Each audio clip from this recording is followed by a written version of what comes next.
Hi welcome back to my mini vlog. ನಿನ್ನೆ ಬೆಂಗಳೂರಲ್ಲಿ ಸೇರ್ಕೊಂಡಿದ್ದಕ್ಕೆ ಬೆಳಗ್ಗೆನೆ ಎದ್ದು ಕಾಲೇಜಿಗೆ ಬಂದಿದ್ದಾಯ್ತು. ನಾನು ಯಾವಾಗಲೂ ಬರ್ತಾ ಇದ್ದಿದ್ದು ರೂಟಿಂದ ಹೋದ್ರೆ ಲೇಟ್ ಆಗ್ತೈತೆ ಅಂತ ಬೇರೆ ರೂಟಿಂದ ಕಳಿಸಿದ್ರು. ಬೇಗ ಹೋಗ್ತೀನಿ ಅಂತ ಗೊತ್ತಿತ್ತು. ಮಿಸ್ ಆಗಿ ಏನಾದ್ರು ಲೇಟ್ ಆದ್ರೆ ಈ ವಿಡಿಯೋಸ್ನ ನಮ್ಮ ಟೀಚರ್ಸ್ ನೋಡ್ತಿರ್ತಾರೆ, ಅವ್ರ ಮಕ್ಕಳಿರ್ತಾರೆ ಅಂತ ಭಯ ಇತ್ತು. ಈ ಚಳಿಲಿ ಬೇಗ ಎದ್ದು ಅಷ್ಟು ದೂರದಿಂದ ಬಂದಿರ್ತೀನಿ, ಏನಾದ್ರೂ ಒಂದ್ ಕ್ಲಾಸಿಗೆ ಹೋಗ್ಲಿಲ್ಲ ಅಂದ್ರೆ ಎಲ್ರು ಮುಂದೆ ಶೇಪ್ ಔಟ್ ಆಗ್ತೈತಲ್ಲ ಅಂತ ಮನ್ಸಲ್ಲೇ ಕೊರಿಕೊಂಡು ಬರ್ತಿದ್ದೆ.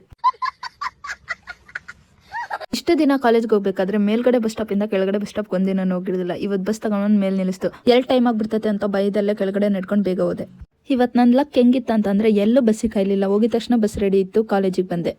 ಆಲ್ಮೋಸ್ಟ್ ಎಲ್ಲ ಕ್ಲಾಸ್ ಮುಗಿಸ್ಕೊಂಡು ಲ್ಯಾಬಿಗೆ ಹೋದ್ವಿ. ಲ್ಯಾಬಿಗೆ ಹೋದ್ರೆ ಸಿಸ್ಟಮ್ ಮೇಲೆ ಸೊಳ್ಳೆ ಕುತ್ಕೊಂಡಿತ್ತು. ಇದು ಆಕ್ಚುಲಿ ನಂತರ ಸಣ್ಣಗಿತ್ತು. ನಂತರ ಅನ್ನೋದಕ್ಕಿಂತ ಸಹನ ತರ ಅವಳು ನನ್ಕಿಂತ ಸಣ್ಣ.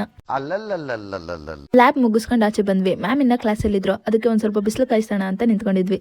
ನನ್ನ ಫ್ರೆಂಡ್ ಅವಳ ಫೋನ್ನ ಕೆಳಗಡೆ ಹಾಕಿದ್ರೆ ಹೆಂಗ್ ರಿಯಾಕ್ಟ್ ಮಾಡ್ತಾಳೆ ಅಂತ ಚೆಕ್ ಮಾಡಕ್ಕೆ ಅಂತ ಫೋನ್ ಇಟ್ಕೊಂಡು ಆಟ ಆಡಿಸ್ತಾ ಇದ್ವಿ.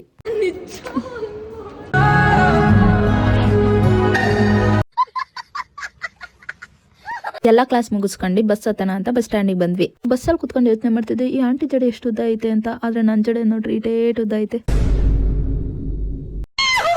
ಈ ವಿಡಿಯೋ ನಿಮ್ಗೆ ಇಷ್ಟ ಆಗಿದ್ರೆ ಲೈಕ್ ಮಾಡಿ, ಶೇರ್ ಮಾಡಿ ಅಂಡ್ ಫಾಲೋ ಮಾಡೋದನ್ನ ಮರಿಬೇಡಿ.